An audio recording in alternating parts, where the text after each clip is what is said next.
Boa tarde a todos e a todas. Borui Bai Boxexê. A minha intenção ao gravar esse vídeo é comunicar a nossa firme disposição, o nosso firme propósito pessoal, familiar, religioso e militante de estar aí contribuindo de uma maneira efetiva e eficaz quanto ao debate com relação ao racismo religioso, à intolerância religiosa, que se tornou uma grande tragédia em nosso país, cujo principal alvo são as religiões de matrizes africanas. Eu, um pouco antes de me iniciar como babalaô, cerca de 7, 8 anos atrás, no ano de 2012, eu havia publicado um livro chamado Primeiro Mapa da Intolerância Religiosa, Violação ao Direito de Culto no Brasil, onde eu fazia um panorama sobre a questão da intolerância religiosa como um problema dentro do nosso nicho cultural, dentro da formação cultural do povo brasileiro, a partir do catolicismo, a partir da tradição evangélico-protestante, e aí falava de vários segmentos que apregoavam e eram vítimas de intolerância religiosa, inclusive segmentos católicos, segmentos protestantes, evangélicos, e demonstrava nesse livro, que hoje só existe em PDF na internet, sobre como se davam algumas questões relacionadas à intolerância no país. De 2011 para cá, passados de quase 10 anos, nós vimos um recrudescimento muito maior do avanço evangélico pentecostal. E é muito bom que se faça sempre esse recorte, porque esse segmento evangélico pentecostal conservador, que tomou para si o título de evangélico, aí excluindo os protestantes tradicionais, excluindo grande parte do catolicismo, eles se colocam como os únicos escolhidos de Deus, os únicos que têm a missão de salvar o Brasil e os únicos que detêm a indicação do Senhor, de Deus, para conduzir os rumos da nação.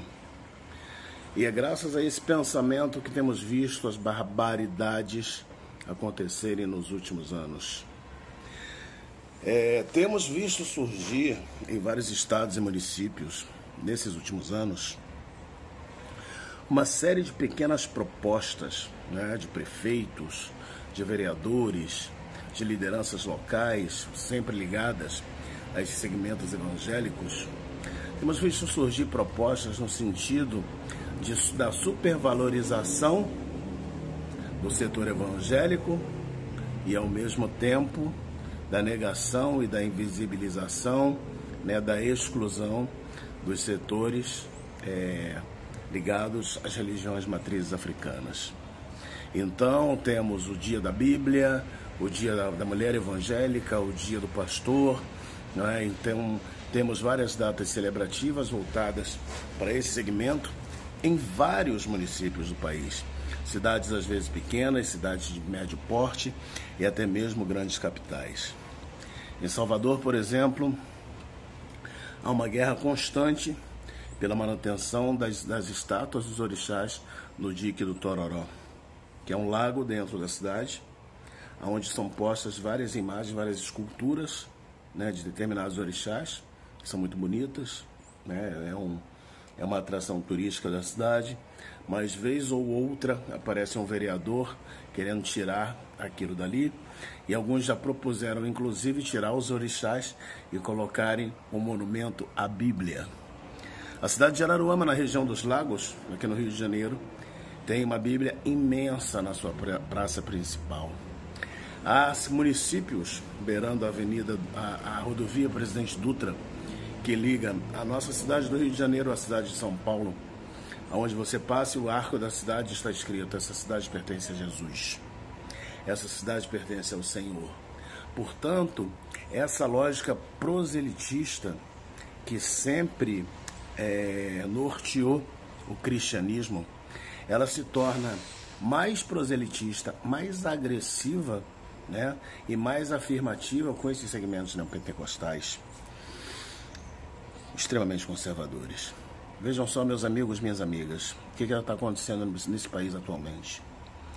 Aqui no Rio de Janeiro, são clássicos já os casos, né, todo mundo sabe, dos traficantes evangélicos, né, os traficantes ligados a esses segmentos evangélicos neopentecostais que invadem casas de terreiro, que expulsam babalorixás e alorixás, etc. E apregoam, né, usam, na verdade, de uma técnica de extrema violência. Casos no Rio de Janeiro em que ocorreram mortes de babalorixás e de alorixás. Ao caso de uma Ialorixá que ficou tão traumatizada com a violência que sofreu, que acabou indo morar no exterior, saindo do país. Há casos de pessoas que se desesperam tanto, fecham suas casas e nunca mais querem nem saber da religião do candomblé. E é por causa disso, meus amigos e minhas amigas, que eu estou envolvido, tenho apoiado a construção da primeira marcha dos povos tradicionais em Duque de Caxias, que vai ocorrer no próximo dia 10 de novembro deste mês, naquele município. Porque Duque de Caxias também é um município que registra uma série de ataques violentos aos povos de matrizes africanas. Do mesmo jeito que eu estou apoiando a luta dos nossos amigos e amigas no Rio Grande do Sul pela manutenção do Bará do Mercado, que é um espaço público extremamente importante no centro de Porto Alegre, onde existe o mercado público este que existe em quase todas as grandes cidades do país, não é? São Paulo tem o seu mercado público, o Rio de Janeiro tem o seu, a Bahia tem o mercado modelo, em Belém também há, e vocês veem agora no de Porto Alegre, aonde as lojas que vendem a granel, as lojas que vendem artigos religiosos ligados às matrizes africanas, estão correndo sério risco de serem desalojadas, de serem expulsas, porque a prefeitura quer privatizar o mercado. E ao privatizar o mercado, os novos gestores, os novos proprietários já estabeleceram que o primeiro alvo é tirar do mercado o Bará do Mercado. O Bará do Mercado é um Exu que foi assentado ali naquele mercado há tempos imemoriais. E hoje há uma luta muito forte dos nossos companheiros, nossos amigos e amigas, nossos irmãos e irmãs do Rio Grande do Sul. Temos um companheiro valoroso à frente dessa luta lá, é o nosso amigo Benito, né, a quem eu mando um grande abraço. Espero logo poder vê-lo, conversar e ver como a gente pode compor aí algumas ações juntos. Por que eu estou dizendo tudo isso? Eu estou dizendo tudo isso, minha gente, porque em 2011, quando eu concluí o Mapa da Intolerância Religiosa, que era uma produção independente, não era ligada a nenhum vínculo, não tinha nenhum vínculo governamental, não é? Na verdade, naquele momento eu era conselheiro da CEPIR, né? Do conselho da CEPIR em Brasília, e me chocava com a estrutura da CEPIR, porque na verdade sempre tive muitas críticas, né? Com relação não só à própria CEPIR, mas a forma de condução do órgão. E essa minha postura muito independente, muito sincericida, como diz um querido amigo, ela me levava a um certo isolamento, porque as minhas convicções sempre foram muito firmes, né? Então, o que eu discordava não tinha como eu passar a concordar depois por algum tipo de conveniência que fosse. E quando eu lancei o Mapa da Intolerância Religiosa, todo o apoio que eu tinha costurado para a construção desse material foi tirado, né, por motivos políticos. Então eu tive que me virar para fazer o mapa acontecer como publicação, né, e aí entrou um parceiro valoroso, que foi a SESI, a Coordenadoria Ecumênica de Serviço em Salvador, né, que praticamente salvou o trabalho e garantiu a impressão do material na época. mas infelizmente eu perdi o que eu tinha desenhado como um desdobramento, né, do mapa da intolerância religiosa, que seria a construção de um observatório nacional sobre a intolerância religiosa. E eu acredito ainda hoje que esse observatório é uma das mais fortes ferramentas que nós podemos ter, que nós podemos construir no enfrentamento à intolerância religiosa. Então, nesse momento em que eu estou me preparando para escrever o segundo livro, o segundo mapa da intolerância religiosa, aonde eu vou tratar especificamente dessa questão do uso do Estado, do aparelhamento do Estado para a prática da intolerância religiosa contra as religiões de matrizes africanas. Eu quero dizer para vocês que é o momento em que eu quero, com o apoio dos meus amigos, com o apoio das minhas amigas, com o apoio dos meus irmãos e das minhas irmãs, eu quero retomar essa ideia deste Observatório Nacional. E fazer deste observatório uma ponta de lança para as denúncias internacionais no sistema ONU, no sistema OEA, que leve o Brasil, que leve o Estado brasileiro. Vejam bem, não é uma questão com o governo, é uma questão com o Estado como um todo. Eu, por exemplo, sou do Rio de Janeiro, minha cidade é governada por um imbecil chamado Crivella, que é um pastor da Igreja Universal. Nunca gerenciou um boteco de esquina, mas foi escolhido prefeito dessa cidade. Mas o meu problema não é com ele, é com a estrutura do Estado. Neste momento, o Rio de Janeiro é governado por um governador genocida. Meu problema não é com ele, é com o Estado. O país está sendo governado por uma figura caricata, melhor dizendo, a palavra mais elegante para se usar nesse momento. Meu problema não é com ele, é com o Estado, a estrutura do Estado.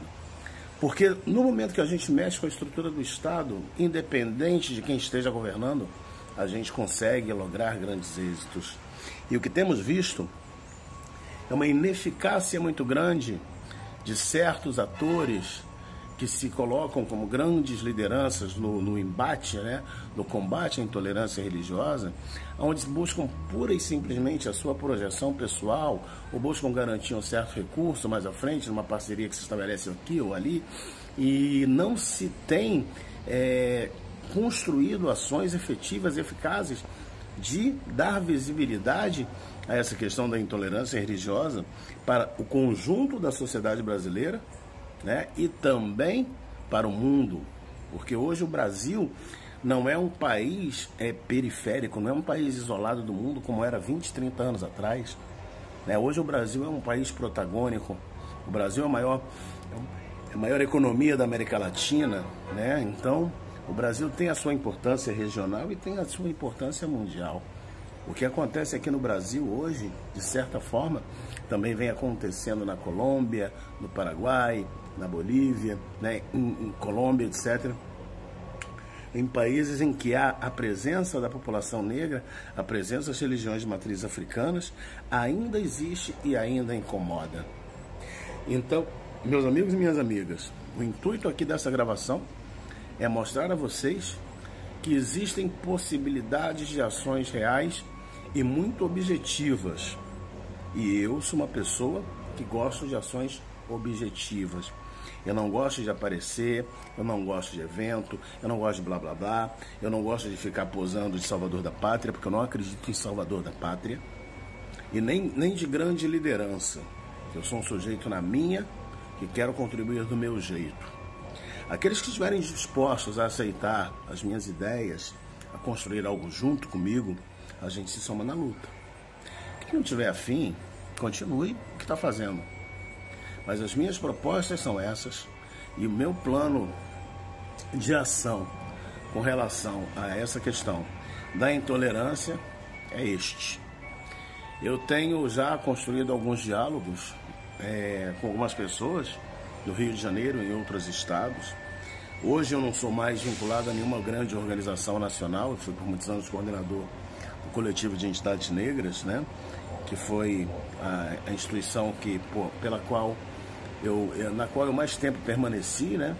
E ali eu atuei como coordenador político por muitos anos, tal. E ali o SEM me dava uma estrutura em nível nacional muito grande, porque o SEM chegou num determinado momento a estar em 18 estados, então era fácil acessar alguns parceiros, algumas parceiras em determinadas localidades. Eu não tenho mais essa estrutura por trás de mim, né? Não tenho, porque as coisas passam, as coisas mudam, né? E 4 ou 5 anos atrás eu decidi me afastar do SEM e viver apenas a minha vida religiosa. Que eu tenho vivido a minha vida religiosa, mas a responsabilidade diante do que se coloca, diante do que está havendo nesse país, nesse momento, acredito eu, que me puxa de volta para esse debate e me obriga a tomar determinadas posições. E é isso que eu estou fazendo nesse momento. Um grande abraço e obrigado a todos e a todas que me ouviram até aqui. No final do vídeo haverá um número de contato, né, que é o meu WhatsApp. Entrem em contato comigo ou pelas redes sociais ou pelo WhatsApp, para que a gente possa ir amarrando melhor as ideias. Muito obrigado a todos e a todas. Fiquem com Deus. Boroibai Boxixi. Oromileifá abençoe a cada um de vocês. Xangô los ilumine sempre. Iemonjar nos dê sabedoria. E Boborixá sempre, sempre, sempre abençoe a cada um de nós. Axé.